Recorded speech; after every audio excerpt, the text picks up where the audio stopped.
Here we go. Hello, everybody. Hello. Oh, we're ready to start. Are you Oh, ready? okay. Sorry. Somebody else go. Okay. Okay, give me your cue. All right, go ahead. All right, here we go. Let me grab my old man glasses. All right, this first one for episode 21 is entitled Everything is in the Need to Do Nothing. I believe I need to do things, and that need overrides most of my wants. I seldom do what I want without some need intruding and pulling me away from that want. The thing I need to do isn't the culprit. It's my fear in the belief that if I don't fulfill that need, something undesirable will manifest. My imagination of the effect of not fulfilling the need is driving the cause of my fear.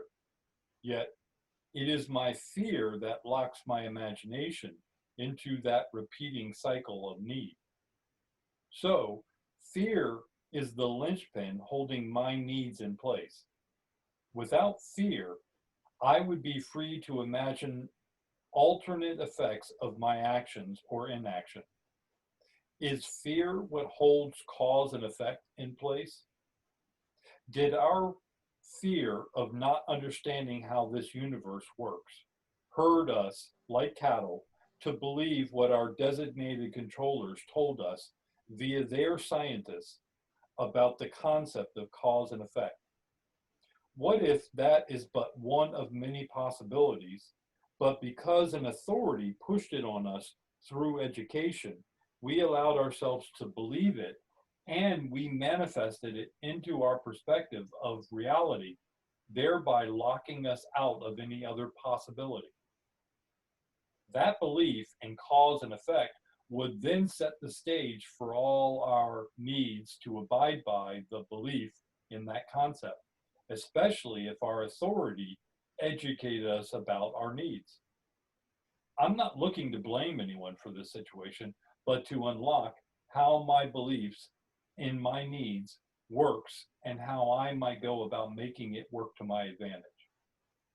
What I've come to realize is fear, or more specifically, fear of consequences, is what holds me to a confined set of behaviors, beliefs, thinking, and actions.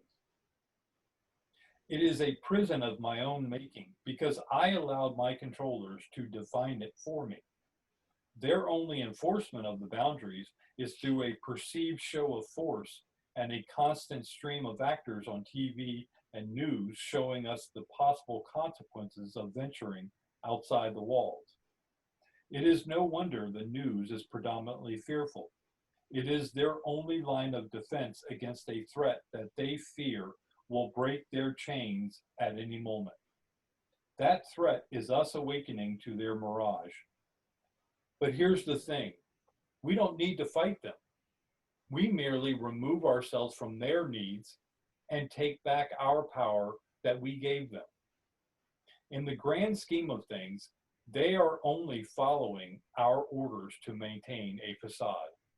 That facade crumbles as we remove our energy and our belief in it. In fact, this is already underway. We've thrown water on it and she's melting. I no longer need them to tell me what I need.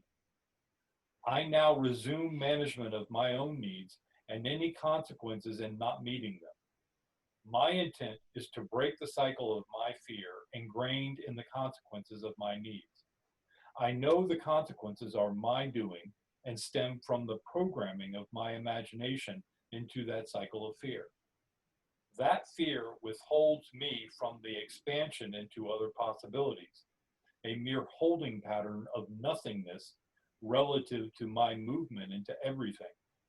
If fear and its endless loop of need is the continuation of that cycle of nothing and no movement, then the absence of fear is the need to do nothing and my path to all other possibilities. Removing fear is my acceptance that everything is within my reach. In this, I realize my controllers are not my antagonist.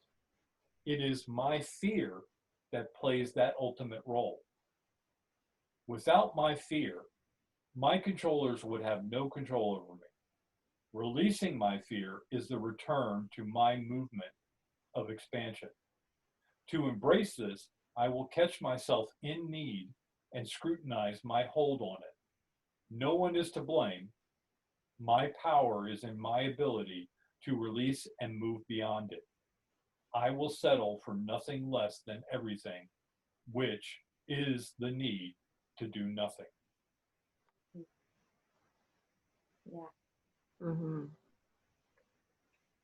Yeah, we talked a little bit about this being, we gives you a different perspective of abundance. When you need nothing, you have abundance because everything is. Yeah, if you don't in need abundance. anything, then you have everything you need. Yeah. Yeah, So, very good. all right, the next one is discussion. It is entitled Blind in Your Fear. Are you free for a discussion? The Lord's voice tickles into your thoughts. Sure, you think back to him. Do you want to join me here? In answer, he appears in the seat across from you. What's the topic, you ask? He responds with only, Doug. Okay. What has he done now? You lightheartedly question. It is not what he has done, but what he could do, he answers. Confused, you inquire, could do for who?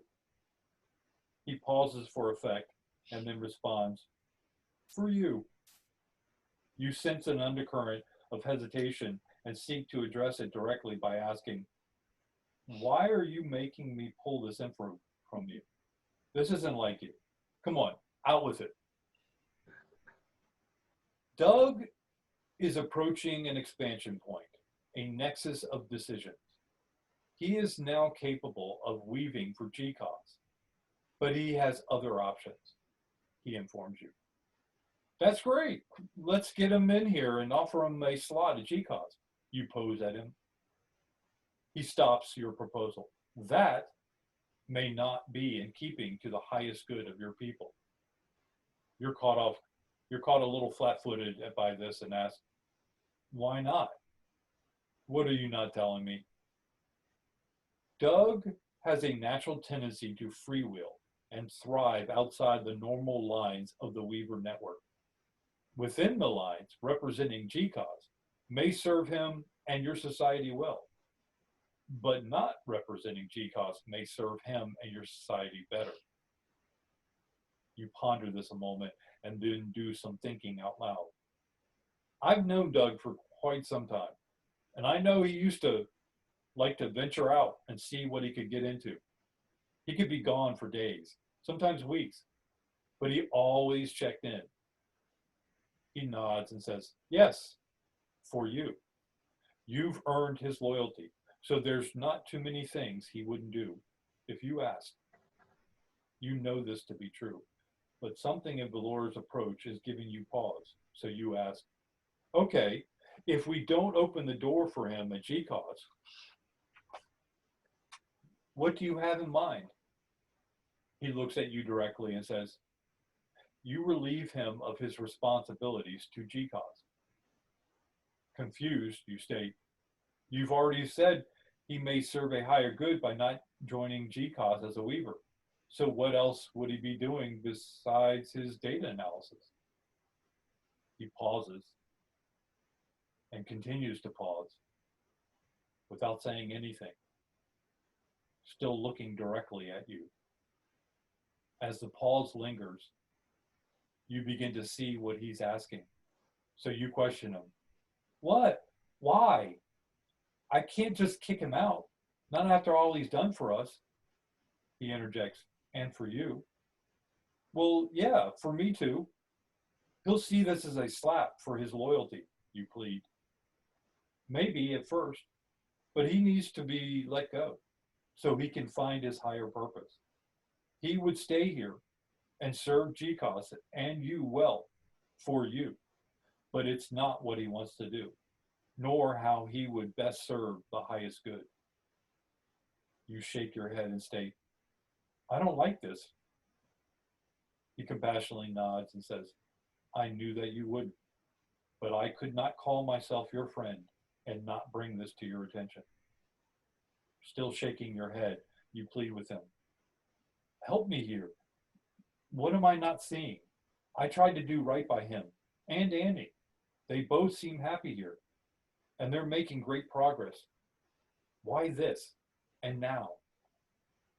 Delicately, he explains what he sees. Neither is unhappy here, and you have done right by both of them. Anne is a natural weaver, and she knows she has much to learn about her abilities and can do that best here, around other weavers. Doug has weaving ability, but it does not come natural to him. Despite that, he could still be a very effective weaver, but it would eventually wear on him at this level. If he was determined and really wanted it for himself, we could assist him through the tough parts. However, he's not doing it for himself. He's doing it for you. If not for your presence, Doug would be taking up station among the self-chosen outliers, doing his own off-network weaving, providing a higher service to your society, and being happier for it. And he would be checking in regularly and filling you in on a segment of your society that you would otherwise have difficulty gaining access to. You stop him with, not if he's pissed at me. He spreads his hands and says, well, explain it to him so he isn't pissed at you. This is what he wants, even if he hasn't fully realized it yet. He's torn between this and betraying his loyalty to you. But if he has your blessing and a new mission, this could work to everyone's advantage. Although you would be making the biggest sacrifice. Feeling unsettled, you admit, I can already feel the sting of it. But how can I not make this sacrifice if this is what is best for him and our society? You lean back in your seat, not quite accepting of this moment, and say, there's only one way to find out. I'll go talk to him. He nods, but then pauses to say, I know you know this, but I would be remiss not to mention it in your state. Be sure you are accepting of this before speaking to him. He would know if you are not. You sigh and say, yeah, I know. Do you think a year is too long to accept it? He smiles. Humor is a good start. The next day, after a night of reflection and deep thought, you send out a thought to Doug. Hey, Bug, got some time to chat? His responding thought is immediate. Sure, Bean. Want me to come over? You think back to him. Nah, I'll bloop over. You pre-bloop and see he's in his workspace, and then bloop to a comfy seat next to him. Excuse me. You then ask him, what are you into? He glances at his hollow projection and states, just reviewing some analysis. Nothing big. It's been quiet for quite a while now. What's on your mind? Did Annie talk to you? You stop your line of thought and ask, no. What? Why? What happened? His face takes on a perplexed look, and before he says, I don't know. She's been acting weird, even for her. All overly nice and agreeable. I pressed her about it, and we kind of got into it. I thought maybe she went to get you to come talk to me. You shrug and say, nope. But is there something you want to talk to me about? He responds, no. Well, yeah, maybe, since you're here. Okay, go ahead. He pauses to shore up his courage and then starts. You mentioned something about me helping out with weaving at GCause. What's the status on that? You push down your planned approach for your discussion with Doug to see where this goes. So you ask him, is that something you want to do? You can see him thinking on this before he answers, well, you said I'd be a bigger help there for you than doing data analysis. So, yeah, you purposely relax into this moment to allow yourself to flow into a sense of what's best for him, despite your reservation. Doug, what if I told you there was an opportunity for you to provide a greater assistance to GCOS, society, and me? Would you be willing to hear it? He thinks a moment and says, sure. What do you need me to do? Letting it flow, you relax further and say, before I get into that, I want to let you know how much I appreciate what you've done for GCOS and for me. You dropped everything, and I mean everything, when I asked you to come help me get GCOS off the ground. I feel I owe you for that. He interjects, you don't owe me anything. I wanted to do it for you. Plus, we're a team, and this experience has been more than worth it. I know I wouldn't be as far along in my development if I hadn't come here. So, no, you don't owe me anything. You accept his feelings on this and continue.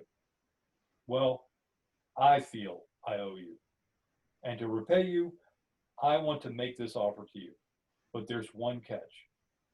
You only accept it if you can see yourself doing it and you want it. You don't do it for me or anyone else. You do it for you, or you don't do it. He nods and says, uh, okay, can we get to the details now? Or do you need to tell me how awesome I am and you couldn't have done GCOS without me? You chuckle at his wit and settle into your flow. GCOS has pretty good coverage throughout our society, but because it's so new and now under a lot of flux with the new arrivals, we've identified an area of society that's hard to get to and may have been neglected. We just don't know, since we don't have any eyes and ears there. This area is your old stomping ground, the outliers by choice. Have you heard anything recently about how they're faring? You can sense he's in reflection before he states, I have a few contacts I check in with occasionally, but I'm not really seeing any movement. They're still in kind of a wait and see stance on things. Why? Is something getting ready to happen to them? You nod and answer, yes, to all of us. The development you've been going through and are still going through will be, or already is, hitting them. And, well, I don't know how effective their guidance from GCOS is or will be. I could use your help in working with them. He shrugs and says, sure, I could rattle a few chains and see what's what, but I don't know how forthright they'll be, since I don't really hang out with them anymore. If this is going to be long term, like you're implying, I need to start hanging out with them again regularly. But that's not really feasible with my data analysis and my inward development. I could maybe get with them occasionally and see what develops if you like. You pause to let the flow come to you and then say, hear me out on this, okay? This is just a proposal. So let's see how it feels before we decide. He nods and says, okay, go for it. You open yourself to more flow with your focus on what's best for all and start your proposal. As of right now, you go back to hanging out with your outlier buddies like you used to, only this time you do it as a weaver who is more developed in his abilities. He stops you. But then I'd have to leave GCOS, or at least give up most of my current responsibilities. You nod and respond, yep. Also, as of now, you are released from GCOS and all your responsibilities save one, and all your responsibilities save one. You can sense his shakeup, so you give him a moment. Finally, he asks, which is, you become their representative to me and me to GCOS. You would be their weaver, and I would be your weaver to GCOS. Stunned, his left palm goes to the peak of his head, and he just stares at you. He finally manages to find some words. I I I don't know what to say. I thought you were taking all my responsibilities away, but you're heaping a mountain on me. Are you sure about this? About me? Patiently, and now fully in your flow, you tell him, you were going to be doing something like this for GCOS anyway. Only that would have been with people you didn't know. For this, you'll be weaving for people you know and are comfortable with. Plus, they need it, and GCOS needs it, and you're ideally suited for it. It's almost as if you manifested the perfect scenario for you to fill this priority role. The thoughts of this are now cascading through his mind, yet he still finds the will to ask, what about you and Annie? How does this work? You respond, remember how it was before I met Valor, with you being gone for days and then showing back up so we could hang out and get caught up for a few days before you'd run off again? Kind of like that, only now with a mission.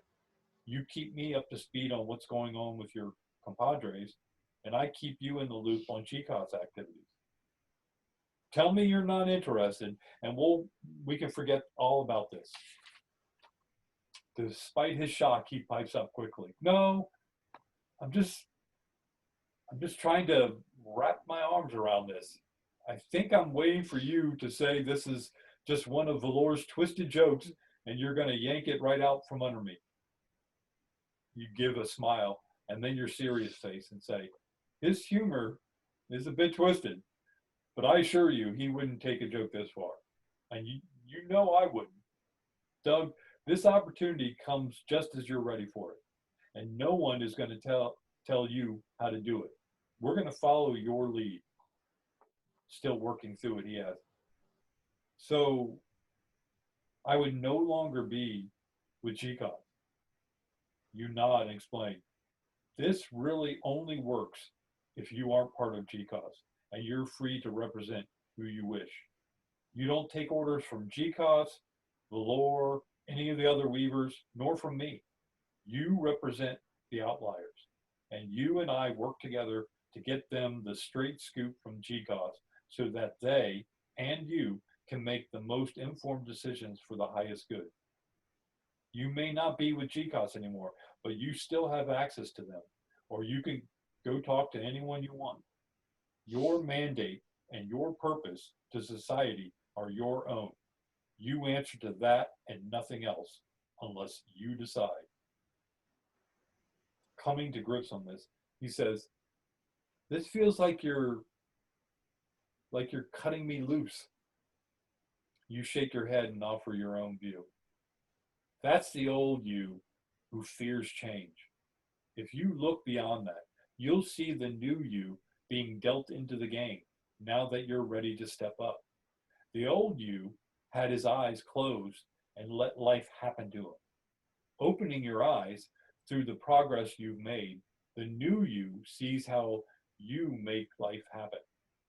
You didn't have this choice before because you were blind to it. Now you can ignore it. Here it is, right in front of you. Once you see it, only your fear keeps you from it. But fear only has one play in the game, to be dealt out. Rising above fear lays everything out on the table and puts you into play. The table is set before you to decide. Will you see yourself being dealt in or watch yourself being dealt out?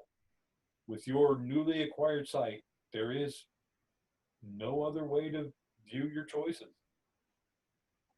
He cocks his head to the side and says, this will change our relationship.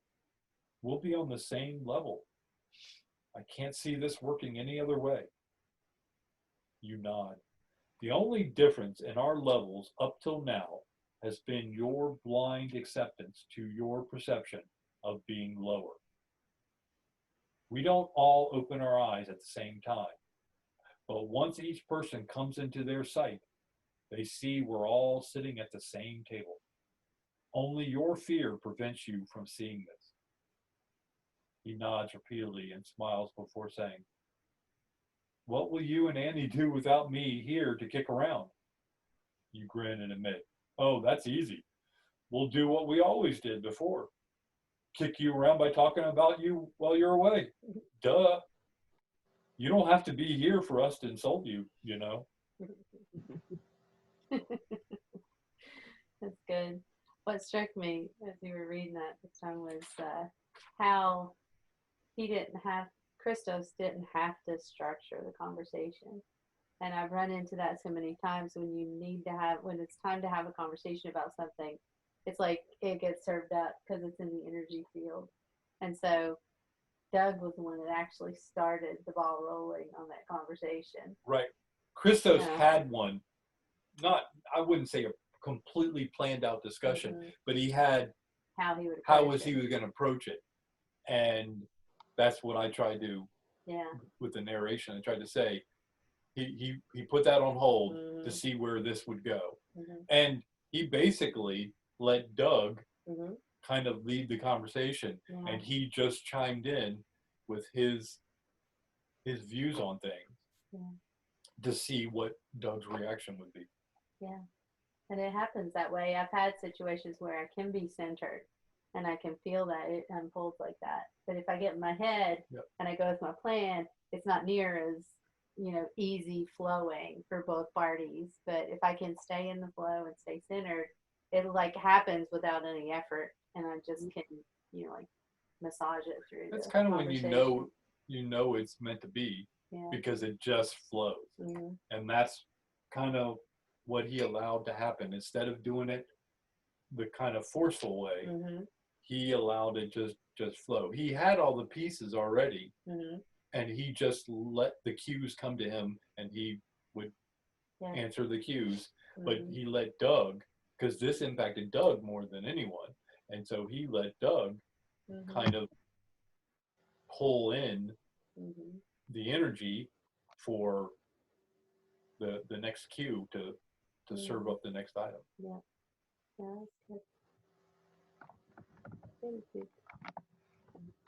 Look, Jenny's in the dark. We're keeping Jenny in the dark. All right, we good? We good? All right, the last one. This one's entitled, My Storied Path to Sovereignty. I'm going to explore something now that may seem extreme. I neither believe nor disbelieve what I'm about to write. This is being done for the sake of exploration. To free myself from as many constraints as I can, my focus will be on me and my view of this world, leaving you to focus on you and yours. Any mention of you or anyone else is done with respect to me and my view. So here goes. My view of this world consists of a movie theater with me as its sole viewer. This room that I'm in contains countless screens. How many I am aware of, well, that depends on how my attention is divided. I can't change the channel on any of these screens, but I can change my attention to other screens. When I do focus my attention on a particular screen, I can and do bring elements of its story into my room I'm sitting in. Since I can split my focus among roughly 9 or 10 screens, I may have a blend of elements from those stories in my room.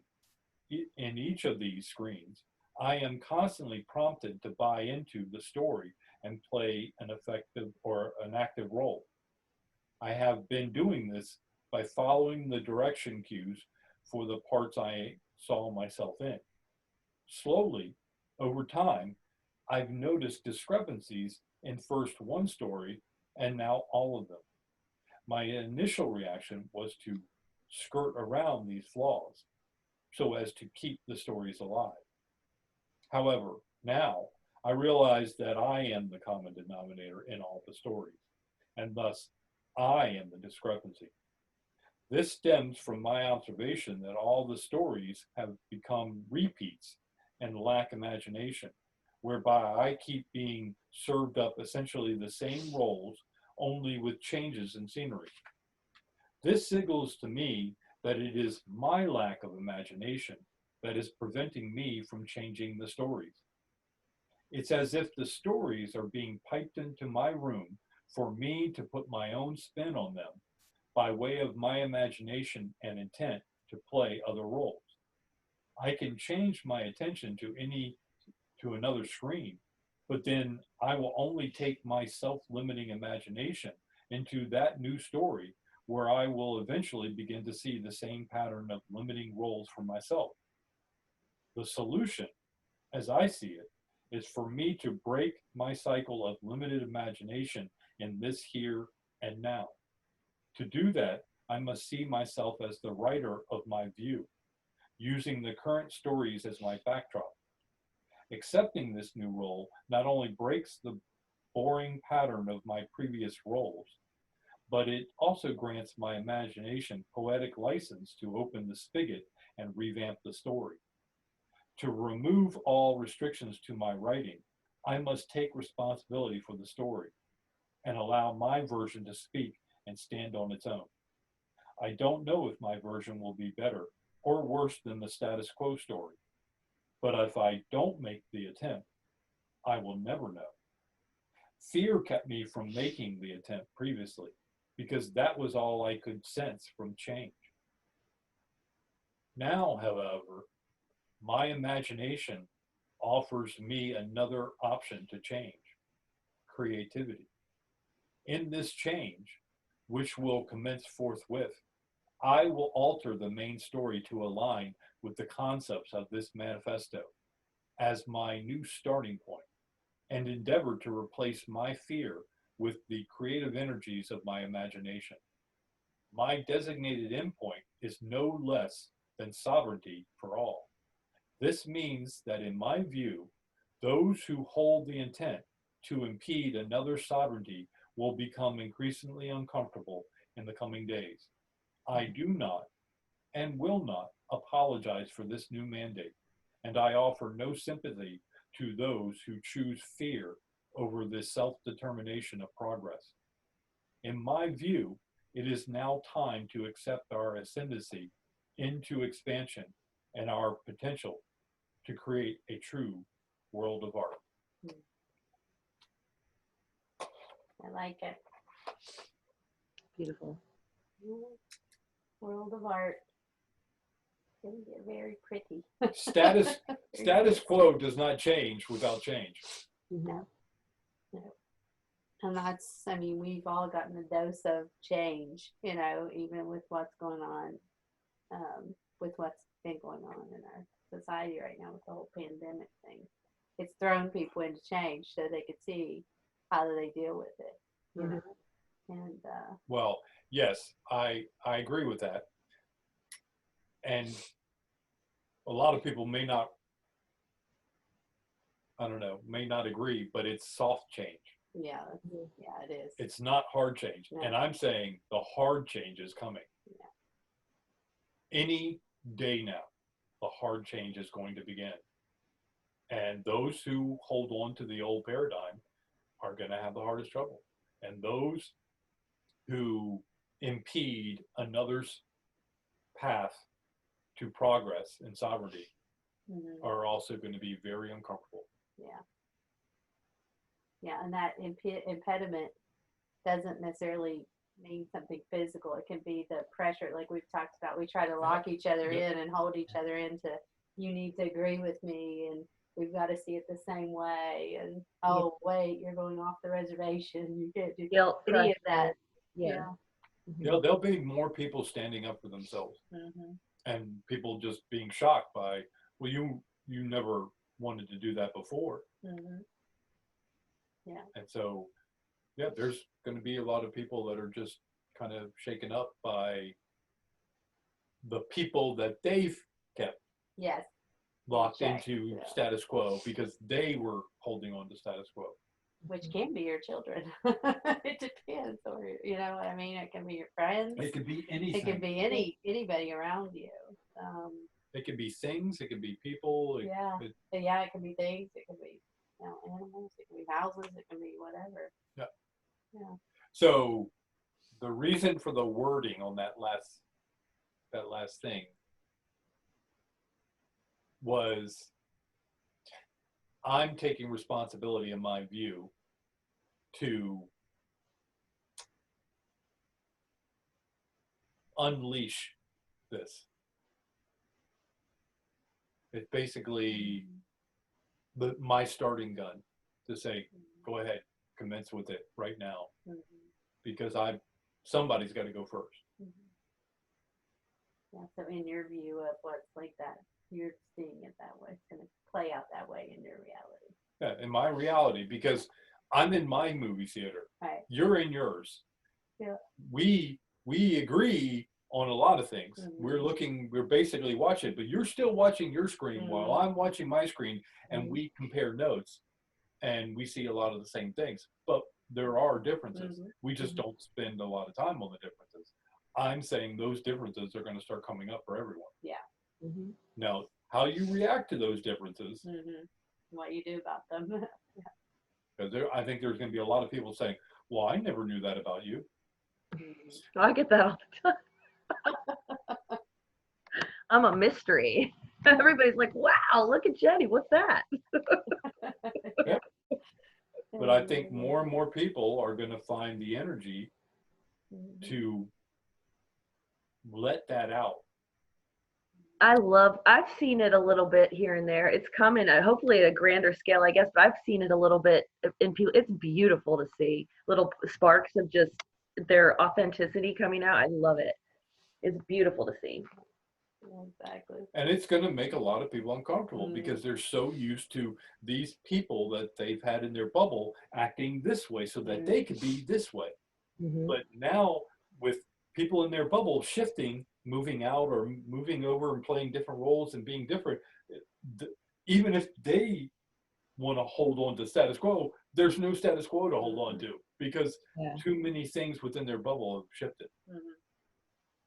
I think at first it'll be a major discomfort, but then it will be a freedom because people will feel like, okay, wow, now I can do it too, So it'll definitely, I think, for hopefully the majority. Yeah. I didn't want to speak for them because it is I'm accepting of it. What I'm saying, in my view, I'm accepting of it. I can't speak for anyone else and when how hard it's going to be or when they're going to accept it or whatnot. That's up to them. I'm not going to speak for anyone else. And it'll be as difficult as they, decide it. If somebody decides or chooses for it to be, absolutely. I know my movie, I'm just kind of allowing and daydreaming all the time. That's how my movie's going. We did watch that upload. Oh my god. Oh my gosh. Can we talk about that one item? Sure. Why not? Okay, we didn't tell you this, but we watched the first full episode and we watched part of the second one. Yeah. And you were right. Some of the stuff we've discussed has been in there. Yeah. Quite a few things in there are in the manifesto. Yeah. But one thing I had said when we were walking, so you hadn't written it down or anything. We were walking, so I never wrote this down anywhere. And this was a while ago. Yeah. And I said, I was mentioning farts, and I was saying I was putting in my request to myself to make my farts smell like marshmallows. Okay? And of course, you don't expect to read this anywhere or hear this anywhere else. But then we were watching that upload, the first episode, into the second one, and they didn't just mention it like Once. one quick Yeah. time. It was Yeah. It was like, pretty big. And then yeah, the one the lady, girl was walking. and then she reared up and farted, and it smelled like cinnamon rolls. Cinnamon rolls. And we Oh my about God. lost it. Yeah. I had to pause the movie because we were laughing so hard. I was like, that didn't just happen. We kept saying that over and over again. We were like, no It was way. funny. We've never heard anyone else No. even It's come a close funny to. show. It's definitely very interesting show. Yeah, and the food replicators, and I mean there were so many things in there that we talked about that were in that show. Well, the blooping in and blooping out Yeah. were very obvious. Yes. Yeah. The blue thing, and oh gosh. And the manifesting, I was all over the place. So. And the I am, the consciousness thing. Yes, Very I know that it was, yeah. It was incredible. Yeah. Yeah. Now, I don't know how much more. There were some definitely narratives pushed into the storyline. And Yeah, we noticed, we were like looking at, and we were like, at one point, we stopped after the first episode, and I noted to her, I don't like any one of these characters. Oh, they're all contentious They were- and stuff. It was just Yeah, they were all, like, why do you have to do that? they were all had. I like the little girl. The kid's pretty cool. Oh, the one playing the games. Oh yeah. Yeah, but he was still. No, the little girl. I like his sister. She's sweet. The one he was doing like the classical dancing with. Oh, and the dance, yeah. Yeah, the dancing, Yeah, yeah, she was. But she didn't have a big part. Yeah. No, I but like she's the only one that seems like she's very sweet, has a sweet personality. yeah, but I didn't. I was thinking, man, all of these people Yeah, they're just so childish and insecure. and It was very interesting. it was becoming difficult to watch Yeah, it's kind of like, why are you feeling like? because it made my skin crawl. It's like I don't like. So it had all this stuff that we've been talking about, And we then like it had that. This other part, we're like, what is it? Why do you have to mix it in there? Why couldn't? Yeah, why did it have to be all negative in that sense? Well, maybe it's supposed to for people like personality or archetypes that watch it, so they can see something within themselves to hopefully mirror to them, to that archetype, possibly. I didn't see Yeah, I don't anyone know. that I could resonate with. Yeah. No, not us. I'm saying the people who are like that watch it, you know, those archetypes, to see like themselves being like, oh, maybe that's how I, you know, so they can actually see it playing out. Mm-hmm. Yeah, the ones that haven't worked through their stuff and they can recognize, you know, because he was all worried about his looks and his, you know. Because I feel I would have left that thing. I'm sorry, what? I said I feel like for people who were more higher vibration, it would be even better than that. It would be way better, more flowing, and you know, just feel better energetically. Yeah, if the story was somebody that was, yeah, exactly. But you know, you probably wouldn't get those other people to watch it. So, Yeah, probably not. you know. Yeah. But it was funny about the hair, how she had it stick up and it went go down, and then he was like obsessed with it. It Yeah. showed where his priorities were laying. Mhm. Yeah, I would have left it so he could deal with it. Mm-hmm. Yeah, it's interesting because that other show we tried to watch that was supposedly a positive space series on YouTube. They said, oh, let's have a space exploration that's more positive, kind of related. And we watched it and it was all like, this isn't positive. Oh, yeah, like, that one. Yeah. It was like, so we're like looking for these shows that are that high vibration, you know, and they're just really But hard we to realize find. it's a matter of perspective. Yeah. Because Other people might like this guy used to be a writer for Star Trek, The Next Generation,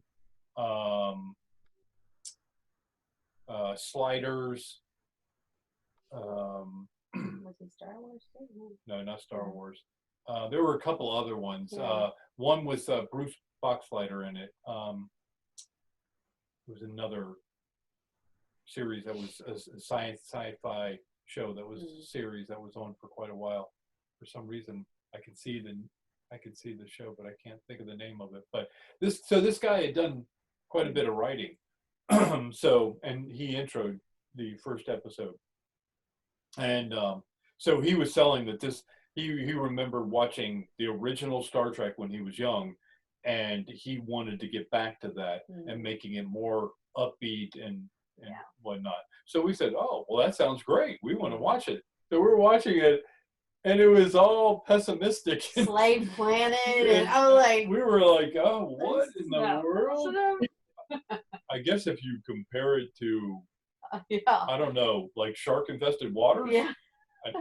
I don't know. So it was like that show. It was Kevin Probably Saves the World. They canceled it after one season. I think I told you guys a little bit about it. It had John Ritter's son in it, and there was like a meteor, and somehow something happened to him where he was a righteous soul, and he had to find other righteous souls, and he had an angel helping him, and he had been a self-absorbed like stock trader, and it turns it around and becomes like more loving, and it shows him becoming more loving, and he actually has to go up and like hug people, do nice things. It was a very uplifting show, and it was very spiritual. Canceled after one season though. Yeah, it's hard to find, but for now, until we manifest them. Yeah, but this is kind of what I was addressing in that last one. Is I'm done giving fear a chance. Yeah.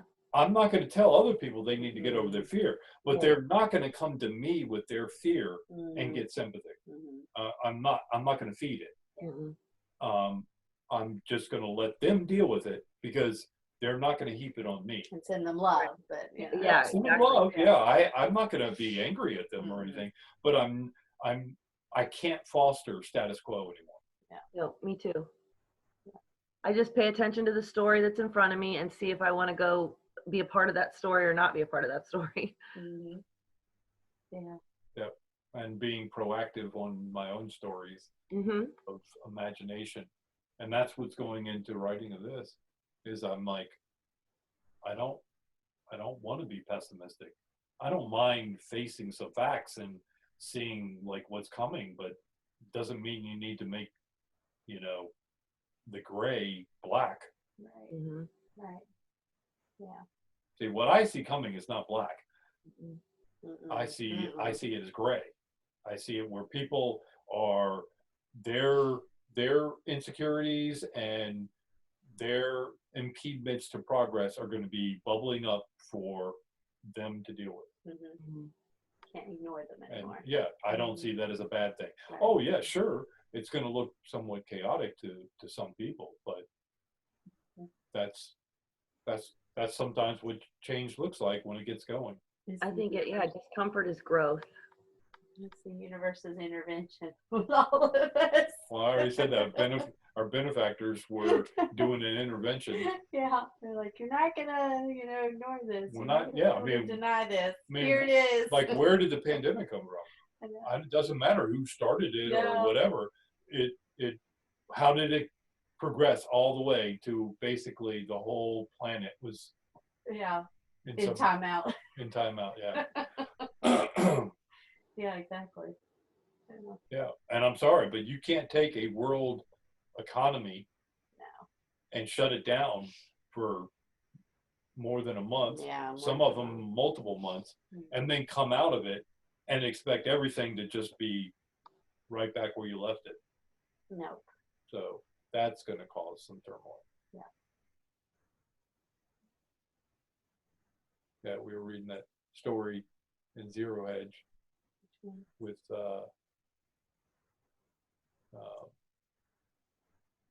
Warren Buffett. Oh, he lost 55. He lost $50 billion in one quarter. Just him. Just him. He lost $50 billion. Wow. So imagine. If someone like him can lose $50 billion, just imagine what's going on with our whole economy. Yeah. We just don't know it yet because we're still in it. Yeah, but the interesting thing is, where's all this money come from? They're just printing it. I mean, all of a sudden we have this money that gets disseminated through the system to people, and and it's like, Yeah, like, where does our government Where does all that money come from? We If have the- a huge deficit. If the government is sending out like $1,000 to $2,000 checks to Every more than person. half the population, where's that money coming from? Like, all Why, that. if they're doing it now, why didn't they do it back when people were Right. struggling Right. before? Why now? And all these universities and all these programs that are free and, you know, cheap, and I mean, just stuff that's been thrown out there that's like, and you're going like, how is this? Yeah, this is quite interesting. I say, this is when what do you do when you sense a whole new line of products coming out Yeah, you that wanna are get going rid to of your old- supplant all the old ones? Yeah. What do? You hurry up and use all the old ones, Yeah. and you just throw Use them up out there your and say, supply. that's what's happening. That's what I sense happening. Yeah. We're throwing all this out there so that people can go ahead and use them up and whatever, and that includes money. And then right before something major released about that's going to completely alter our society. Mm-hmm. Yep. That's my your view. Vision. That's my vision. That's your view in your movie theater. Right? And here I am with my popcorn.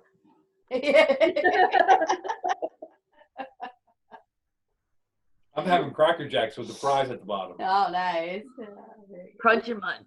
I love Cracker Jack with the fries. That's fun. and the peanuts. Yeah. Nice. Yep. So,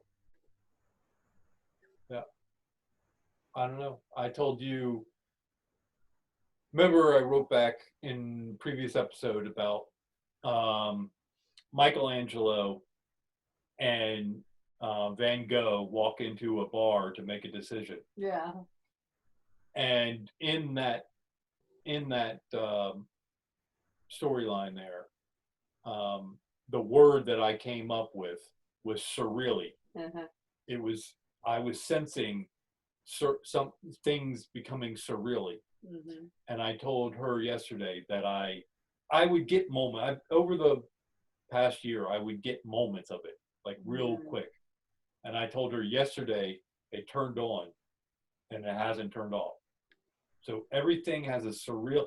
I feel at some moments I feel like everything is on even though I've got all these things, it feels like it's a flat plane, and I could go up there and erase this, or I could peel this one off and put this one there.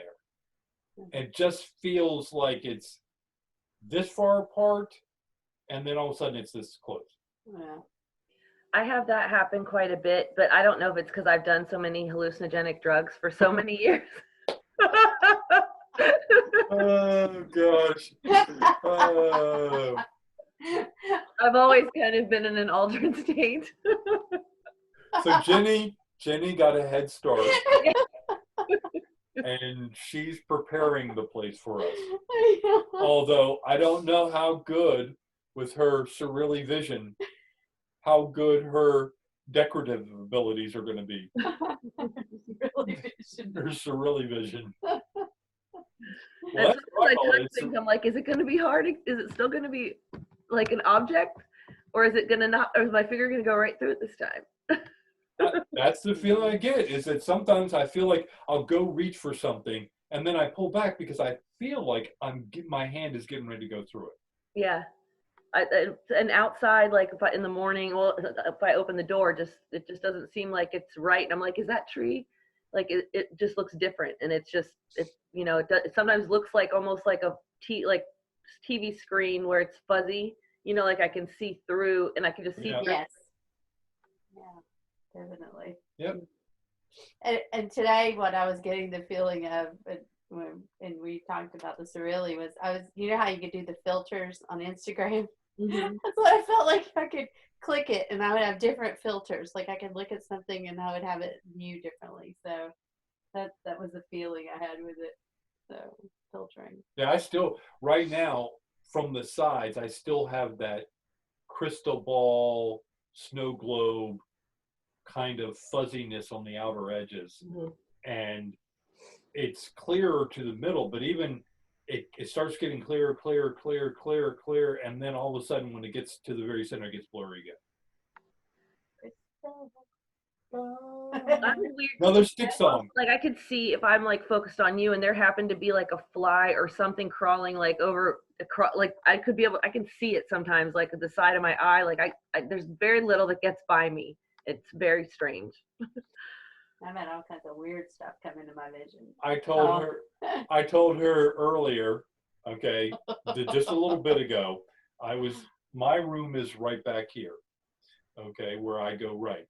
And I sit in my city sack, so I'm basically on the floor. Mm-hmm. But I have like a one of those husband pillows propping my legs up. I drape my legs over it, so my legs are almost like an ottoman.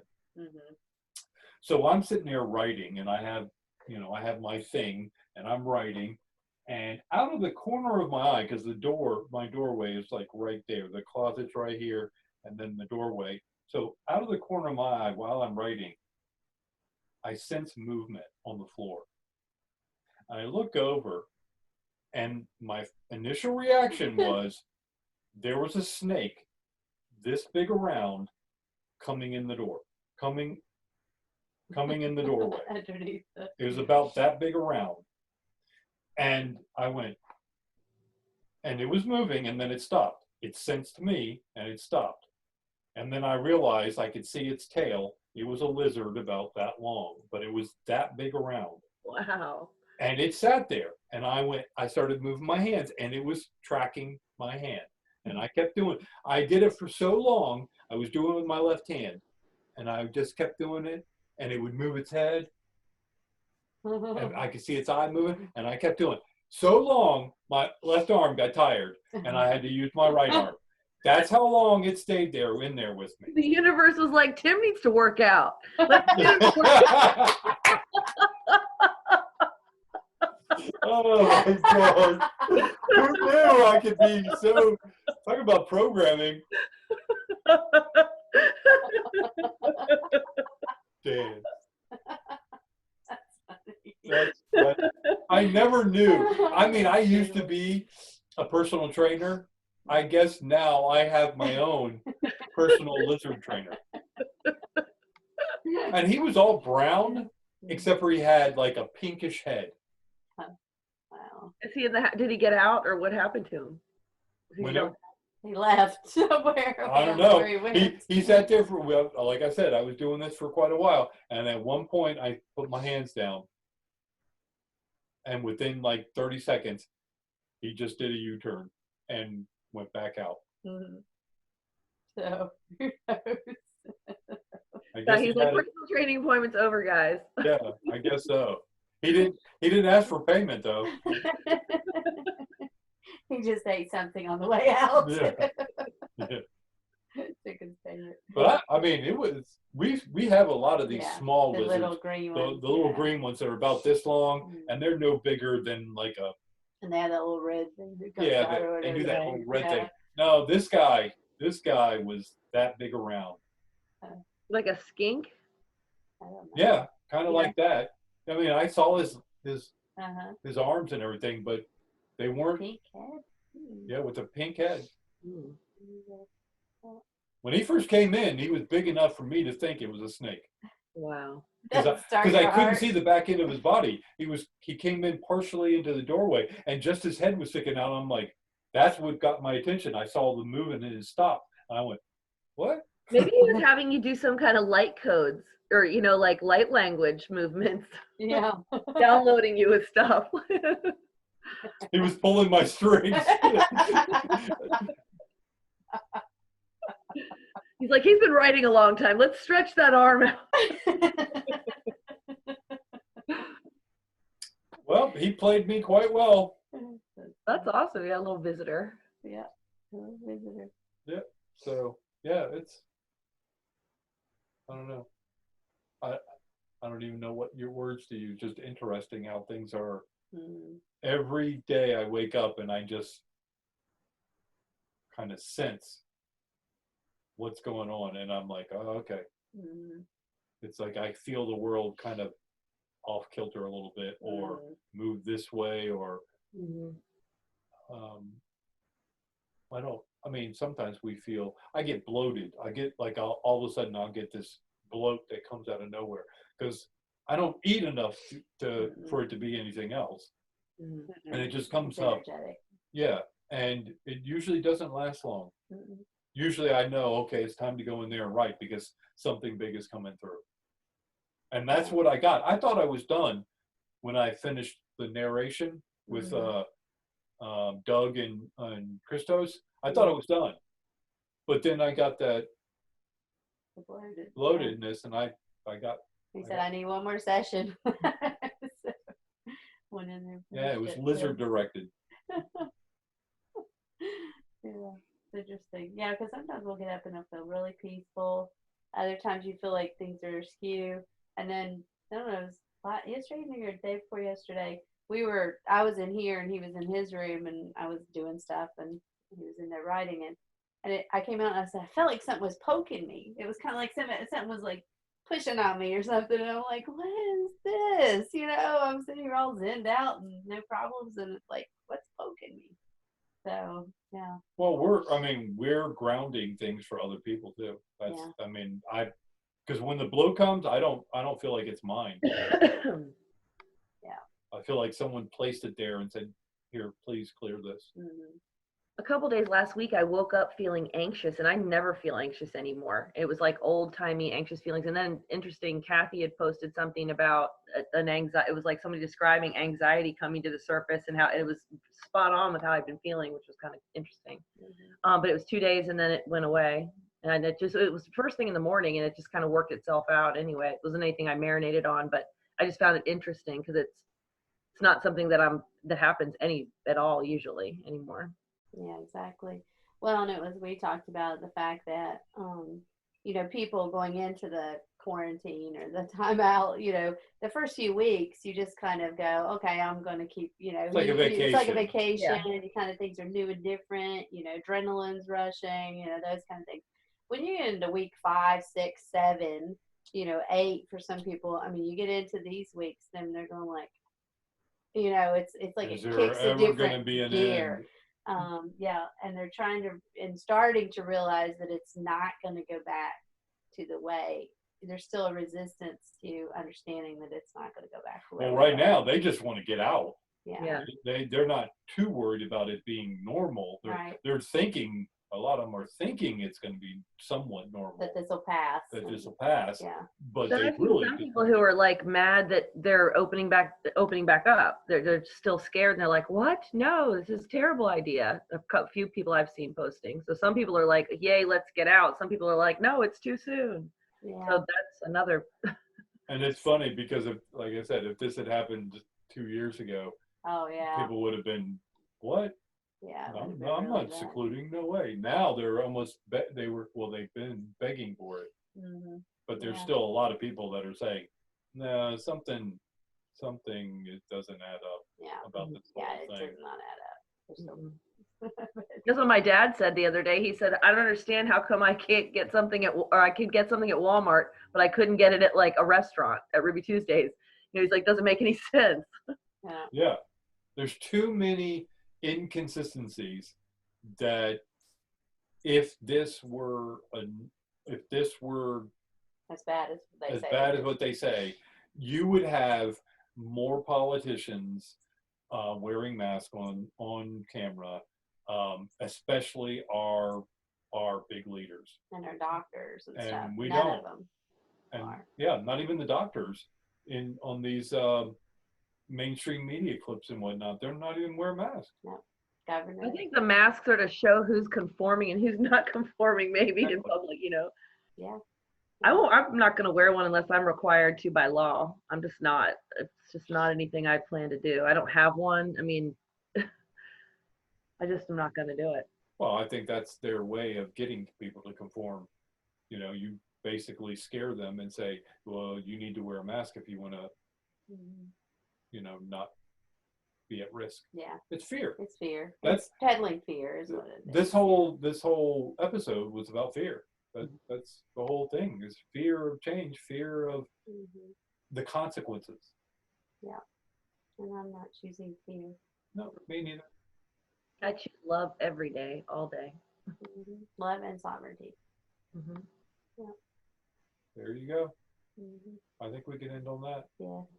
All right. Bye, everybody.